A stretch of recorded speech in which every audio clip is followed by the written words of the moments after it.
Picture this. You've been working this deal for like 6 weeks now. Everything's going great, right? Your champion loves you. They're super engaged. You're like, yeah, this is closing this month for sure. Then all of a sudden, hey, I need to run this behind my boss. Or even worse, finance has some questions. Or legal needs to take a look at this. And now you're suddenly scrambling because you just realized there's like 5 other people that can literally kill your deal, and you've never even talked to them, not once. Now, if this sounds familiar, you're definitely not alone. This happens all the time. And here's the reality. If you don't know who all the stakeholders are in your deal, your forecast is basically just a wish list. And unfortunately, most reps don't figure this out until it's way too late. Now, before we dive in, if you don't know who I am, I'm Marcus Chan, former #1 sales director at Cintas, where I led a 110-person sales org to profitably deliver 190 million TCV each year. And now I'm a sales training coach for the fastest growing companies and reps in the world. So today, I'm going to walk you through exactly how to uncover every single stakeholder early in your sales process, not reactively when your deals stall out, but proactively from your very first discovery call. By the end of this video, you're going to know the exact questions to ask at every single stage to identify decision makers, influencers, and really anyone who can kill your deal before it even gets started. Let's go ahead and dive right in. So first, here's what most reps do wrong. They wait until it's way too late in the sales cycle to figure out who all the players are. You know, they're like in week 4 or 5, or maybe even later, and they finally ask, hey, who else needs to be involved in this decision? And literally by that point, you already way behind. Or even worse, some never ask at all. They just assume the person they're talking to has the authority or can help influence the decision. But then they get blindsided at the very end when someone they never even heard of comes out of nowhere and torpedoes the whole deal. So here's the reality. In most B2B deals, especially mid-market and enterprise, there's usually 4 to 7 people minimum, if not more, that are involved in the buying decision. You have the champion, the economic buyer, you got influencers and stakeholders from different departments, you got the skeptics, then you got like the random people that come out of nowhere with opinions that can hurt your deal. And if you don't map all these people out early, you're basically flying blind.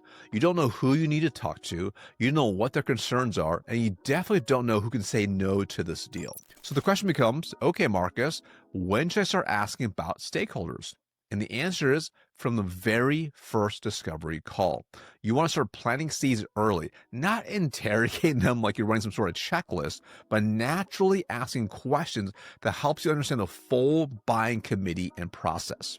So the first set of questions we're going to talk about are the ones you want to ask early on. These are the proactive questions, meaning you want to ask them like in your first, second conversation, not wait until you're deep in the sales cycle. And the key is that you want to make these questions feel very natural and consultative. You're not trying to be pushy. You're genuinely trying to understand the organization so you can help them be successful. So from a process perspective, once you have built trust and you've uncovered a really clear pain that's really high priority and really high cost that aligns to an executive level initiatives, the cost of an action, the problem was not solved, and you also uncover the future desired state they want to be at the very minimum, here's the next question you want to ask.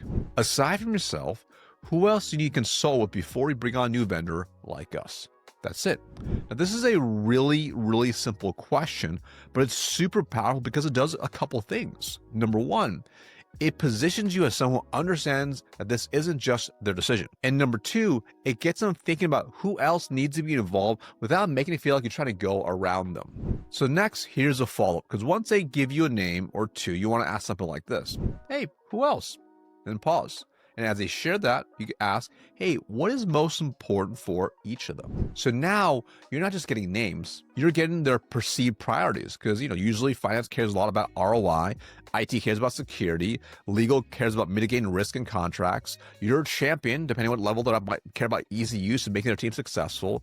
But my point is, everybody has different priorities.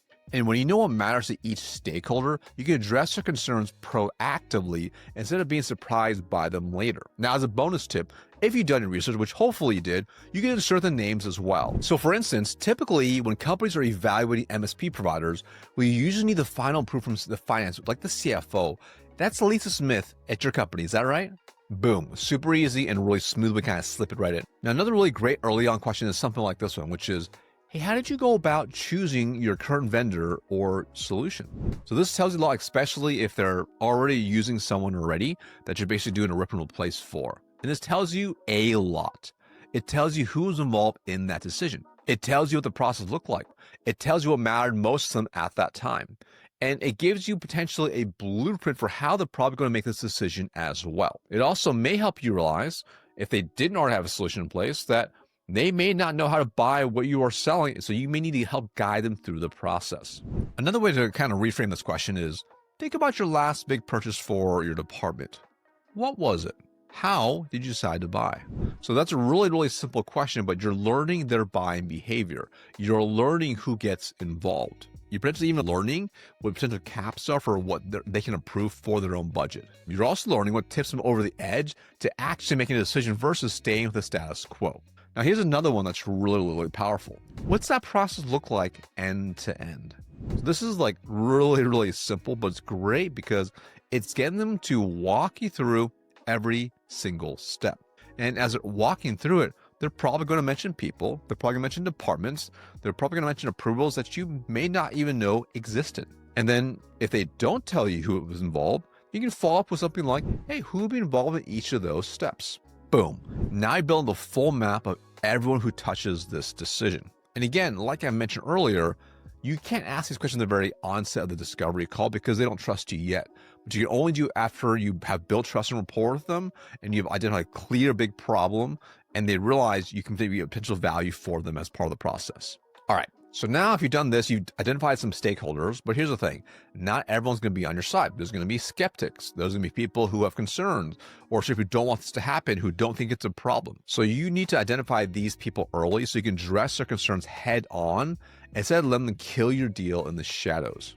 And I'll tell you right now, I have lost deals in the past because I did not identify some of these people who were basically the deal killers, in which I had downplayed their involvement, but they surprised me at the end and they took over the deal and they went with somebody else because I didn't do a good job being proactive. So here's one of my favorite questions for this, and sounds something like this. Hey, in your opinion, who's going to be your biggest skeptic internally? Now, I love this question because everybody has skeptics at their company. And once you know who it is, you can ask how to address their concerns up front. You can even ask to meet with them directly. And if they're saying there are no skeptics, that's a pink flag in my case, because that may mean they don't know all the players in the situation. And one other really cool thing is when you actually engage skeptics early on, a lot of times, if you actually hear them out, you can actually turn them into supporters. But if you avoid them, they're going to torpedo your deal later. So here's another really powerful one. What concerns do you think stakeholder's name may have and why? So for instance, hey, what concerns do you think Bob may have and why? So now you're getting them to put themselves in that other person's shoes, and you're learning what objections are coming before they actually come up. You can also ask this one as well. When you bought similar solutions before, who surprised you by having really strong opinions? So notice here, even when I ask them these questions, I'm adjusting my tonality to kind of fit the flow because I want to put them in a state where they feel comfortable sharing their actual thoughts. So a question like this is gold because it covers the wild cards. You know, the random person from the department you didn't even think about who suddenly has deal killing concerns. You know, finance always has opinions about budget. IT always has opinions about security. Legal always has opinions about contracts. There's usually like one random person who comes out of nowhere. And this question helps you find them early. So don't be like me early on and make sure to ask this question. Now, here's another really powerful question. What's happened in the past when initiatives like this have failed here? So now you're learning about past failures. You're learning about what went wrong. You're learning about internal politics. You're learning about which departments killed deals before. This is incredibly valuable intelligence. So now you've done discovery, you identify a bunch of stakeholders, and the cool part is hopefully you're now adjusting your sales process to engage all the stakeholders to turn them into also hopefully raving fans for you and champions as well. But as you get deeper into the sales cycle, you want to keep validating and uncovering more people. And that's where some of these more reactive questions come in. But even these, you want to ask them before you're at the finish line of actually closing the deal. So here's one of my absolute favorite ones. And this one comes from Ryan Lamana, who's a really great dude, by the way, if you follow him on LinkedIn. And I learned this from him, which I really like, which is, it sounds something like this, which is, hey, it feels like we're on a really solid track and the team's excited. Who could say no to this partnership at this point? Really simple, really, really powerful. This really gets your champion's mind racing. They're going to start thinking through everyone who could potentially block this, and hopefully they're going to tell you.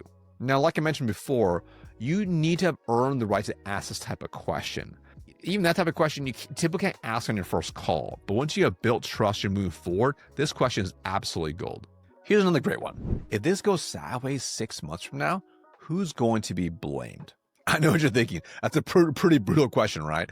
But it's super effective because the person who gets blamed is either the decision maker or reports directly to them. And it positions you as someone who's thinking long-term about their success, not just about closing the deal. Now, you can also ask a question kind of like this. What's a specific example of a time you're able to make a similar decision and get X on board? What happened exactly? So this is cool because it does a couple things. Number one, it validates that they've actually done this before. And number two, it hopefully now gives you the playbook of how to get a stakeholder on board this time. Now that we covered a lot of questions, I want to also give you some red flags that you're missing stakeholders in your deal. And again, these are mistakes I made in the past, which I did not pick up on, and I lost deals later. And only in hindsight, I'm like, oh, if only I realized that. So number one, your contact uses phrases like, we'll need to socialize this, or I need to get buy-in. That means there are other people you haven't talked to yet that aren't 100% certain your solution is the best choice for their company. Number two, they can't give you specific timelines for next steps. If they don't know when things are happening, they probably don't have control over the process or even aware of how to actually buy. Number three, they defer budget questions with really vague answers. That means someone else controls the money and you haven't talked to them yet. And by the way, that could still mean the person you're talking to could sign, but they have zero understanding of the economics. That is definitely a red flag. Number four, they mention terms like the team or leadership without naming specific people. Obviously, you should have done your homework and done your research, especially in today's time, and point out those names based off your research. But if you don't know, or you need to verify, push for names, push for roles, push for what matters to each of them. Otherwise, it might be considered a nice to have that no one else is on board except for the person you're talking to. Now, if you've seen any of these red flags as I'm going through this, you're like, oh man, I definitely have some of these red flags. This means you need to go back and ask more stakeholder questions because you're missing people. And the more people you're missing, the greater chances your deal will either stall out or potentially die as well. So there you have it. The exact questions you need to ask at every stage of your sales process and cover all the stakeholders in your deal. Now, I want you to remember, this isn't about being pushy or sneaky.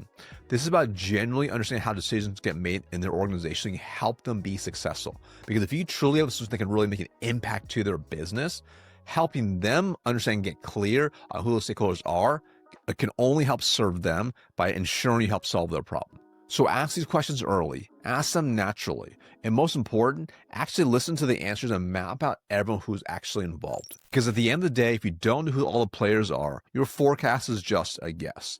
But when you know everyone involved, you know all the players on the field, you know their priorities, you know their concerns, this allows you to navigate the deal strategically and actually close it. Now, if you found this valuable, make sure to hit that subscribe button, whether you're watching on YouTube or listening on your favorite podcast player. I share strategies like this every single week to help you and your team crush your number.